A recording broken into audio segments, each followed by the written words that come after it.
Hello everybody, today we will see the pharynx. So the pharynx is a wide muscular tube, lies behind the nose, mouth and larynx. Pharynx is divided into the nasopharynx, a part which lies behind the nose, oropharynx behind the oral cavity and laryngopharynx behind the larynx. It is about 12 to 14 centimeters in length and it is widest above, that is 3.5 centimeters, and narrowest below where it continues with the esophagus. We will see the boundaries of pharynx. Superiorly it is related or bounded by the by the base of the skull. Inferiorly it continues with esophagus at the C6 vertebra or lower border of cricoid. Posteriorly it is bounded by the upper, that is C1 to C6 vertebrae. Anteriorly it communicates with the nasal cavity, oral cavity and the larynx, and on each side it is related to the pterygoid plate, the pterygomandibular raphe, the mandible, tongue, hyoid, thyroid, cricoid cartilages, styloid apparatus and carotid sheath. It also communicates with the middle ear through the auditory tube. Now let us see the structure of pharynx. It is made up of 5 layers. If we go from inside out, first layer will be the mucosa. Now the lining epithelium of pharynx is mainly stratified squamous non-keratinized epithelium. Only the nasopharynx is lined by the respiratory epithelium, that is pseudostratified columnar ciliated type. Beneath the mucosa is the submucosa, which is made up of loose areolar tissue. Then there is a fascia called the pharyngobasilar fascia, which is nothing but the pharyngeal aponeurosis formed by the tendons of these muscles. Posteriorly it becomes thick and it is called the raphe. This raphe extends from the base of the skull and is lost lower down deep to the muscles. Now the muscles of pharynx are 3 constrictor muscles and 3 longitudinal muscles. These we will see in detail, and outside the muscles is the buccopharyngeal fascia. As the name suggests, it is continuing over the buccinator above and it covers the constrictors from outside. The pharyngeal plexus of nerves and vessels lie deep to this fascia. Now the constrictor muscles are arranged in pairs situated in overlapping fashion, so that the lowermost one is called inferior constrictor, which covers the lower part of middle constrictor, which in turn covers the lower part of the superior constrictor, as if they are a cone inside a cone. Then there are longitudinal muscles, which are palatopharyngeus, salpingopharyngeus and stylopharyngeus. So this from behind it looks like this. The white colored is the superior constrictor, then the middle, and then lower down is the inferior constrictor. Coming to the superior constrictor, the origin above downwards, it is coming from, so here the brown colored one is the superior constrictor and it is shown to originate from, this is the pterygoid hamulus. So this is medial pterygoid plate which ends in a curved pterygoid hamulus. So this part coming from here is called the pterygopharyngeus part. Then there is this bone is the mandible here.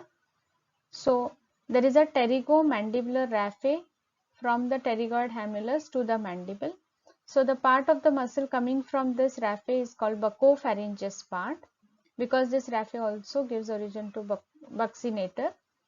Then from the mandible, from the posterior end of mylohyoid line, this is called myelopharyngeus part, and from the lateral side of the tongue. So here inside will be the tongue. So superior constrictor coming from the tongue is called the glossopharyngeus part. So 4 origins. Insertion, the upper fibers, they go upwards, backwards and medially and are inserted at the base of the skull. So if this is the base of the skull, these fibers go to the pharyngeal tubercle. Now there is a gap between the base of the skull and upper border of superior constrictor, and this is called the sinus of Morgagni. This is filled, there is no muscle, but it is filled by the fascia, pharyngo-basilar and buccopharyngeal fascia. Middle fibers, they are inserted in the pharyngeal raphe, and lowest fibers also inserted in pharyngeal raphe, but they are covered on outside by the middle constrictor. Now coming to the middle constrictor. So this is the styloid process, and there is a ligament, green colored one, which is extending from styloid to the hyoid. This is the hyoid bone, which is having a greater cornu and a lesser cornu. So the origin of middle constrictor is from stylohyoid, so this portion, ligament, and lesser cornu and upper part of greater cornu of the hyoid bone. The fibers, they go posteriorly and are inserted into the raphe. The lowest fibers are covered on the outside by the inferior constrictor muscle. Now the third is the inferior constrictor. It is having two parts. So the upper one is the thyropharyngeus part and the lower one is the cricopharyngeus part. So the thyropharyngeus comes from the oblique line. So this is the thyroid cartilage. On its outer surface of the lamina, there is an oblique line which gives origin to the thyropharyngeus part of the inferior constrictor, and it is inserted into the median pharyngeal raphe.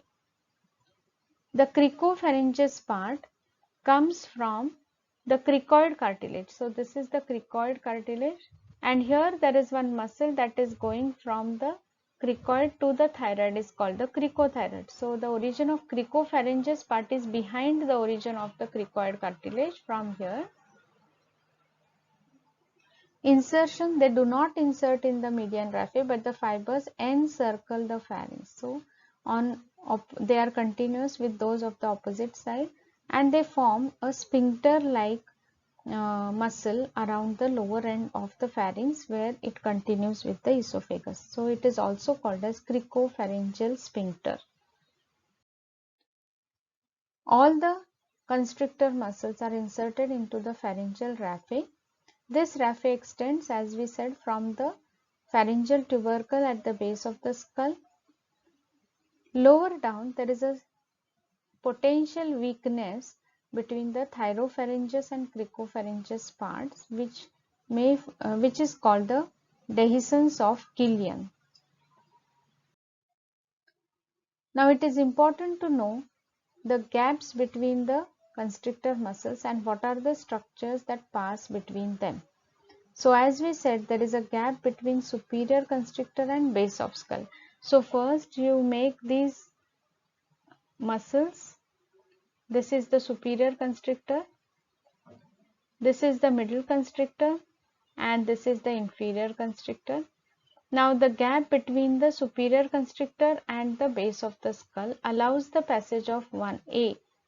A stands for auditory tube, then levator vela palatini, and two arteries. One is the ascending palatine artery and second is palatine branch of ascending pharyngeal artery.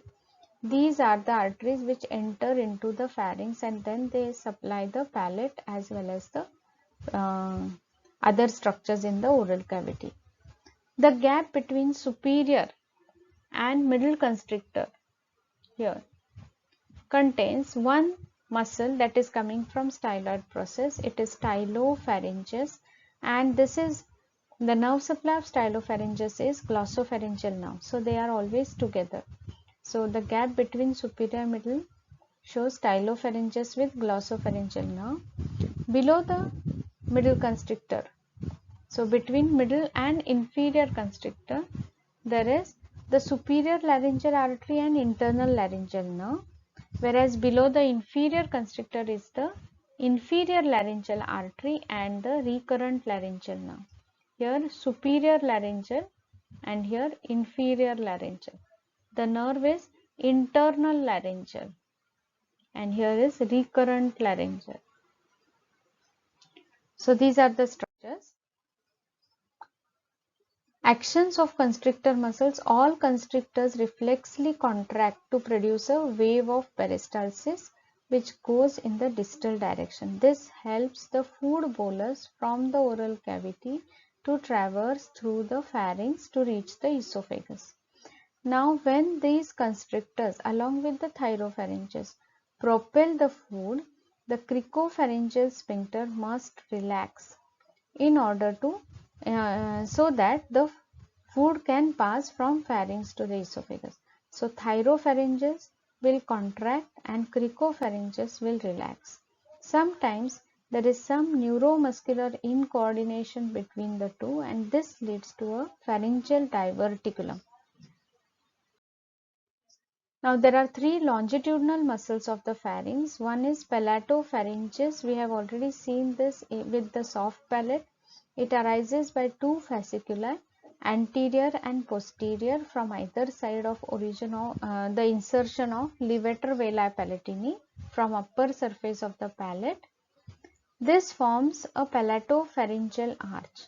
Also some fibers of palatopharyngeus wind around and go to the roof of nasopharynx to form the passavant ridge. Second muscle is salpingopharyngeus, which arises from the lower part of the tubal elevation. It merges with the palatopharyngeus and goes for its insertion. Stylopharyngeus arises from the styloid process and passes through the gap between superior and middle constrictor. Here it is accompanied by the glossopharyngeal nerve. All the three muscles, longitudinal muscles, they merge together and have a common insertion in the pharyngeal raphe as well as posterior border of the lamina of the thyroid cartilage. The actions, these muscles, they elevate the larynx and shorten the pharynx, helping in deglutition. Also, they close the pharyngeal isthmus with the help of the palatopharyngeus, which forms the passavant ridge. Functions of these muscles is deglutition. We know that first stage the bolus is formed in the mouth and it is pushed to the oropharynx. It is under voluntary control. Here the tongue plays an important role to form the bolus and push it to the oropharynx. In the second stage, it is involuntary where the bolus moves through the oropharynx downwards. In the third stage, it is also involuntary. The bolus moves through the laryngopharynx to reach the esophagus.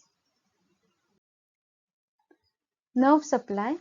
The pharyngeal plexus is formed by pharyngeal branches of different nerves like the vagus, which carries fibers from cranial accessory. These are the motor fibers to the muscles. Second is the glossopharyngeal, which are the sensory fibers.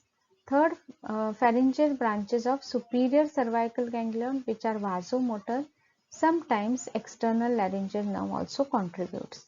This plexus lies on the middle constrictor below the buccopharyngeal. So between middle constrictor and buccopharyngeal fascia.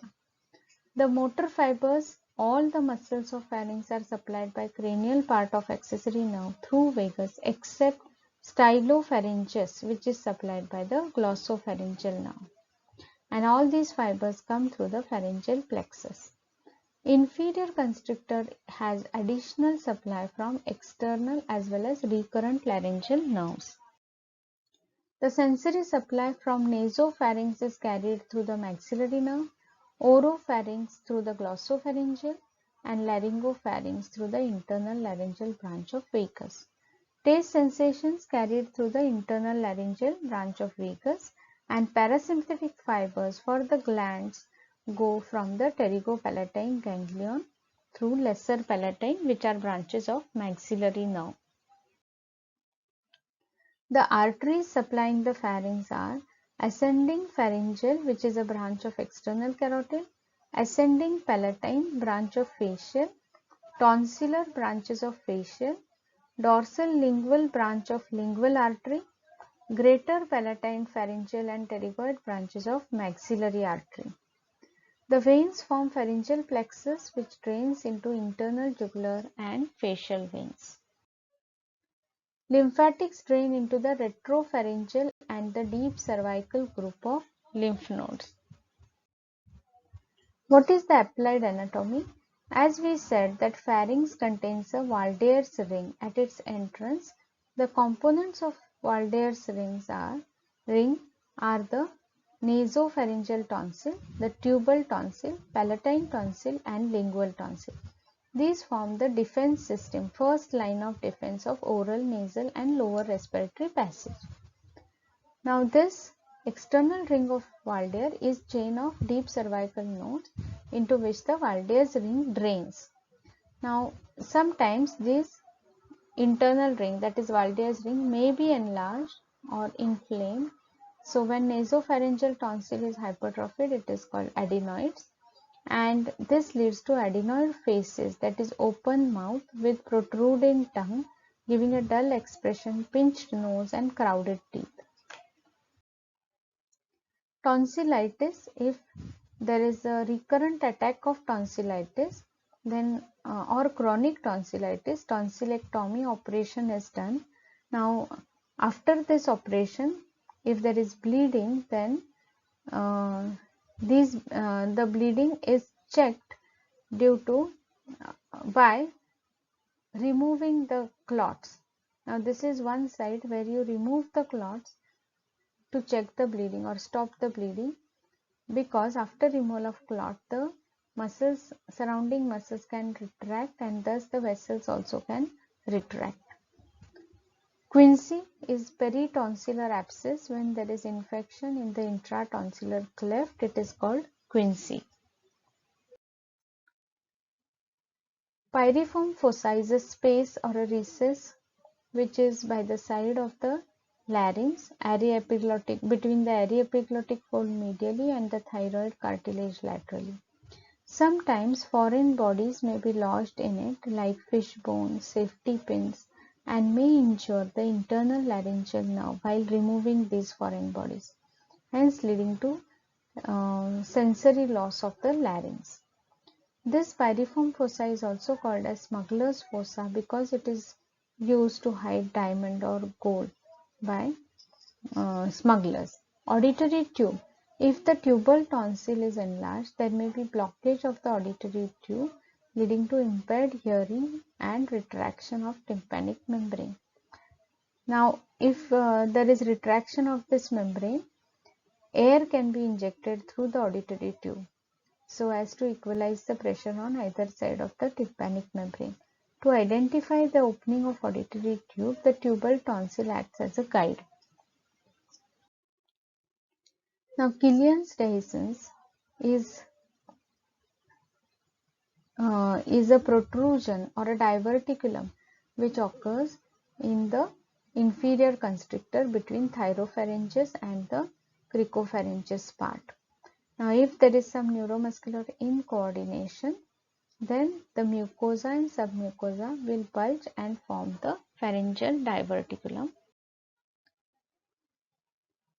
Now, when the person is eating, there will be accumulation of food in this pharyngeal diverticulum because of the neuromuscular incoordination, and this may lead to dysphagia.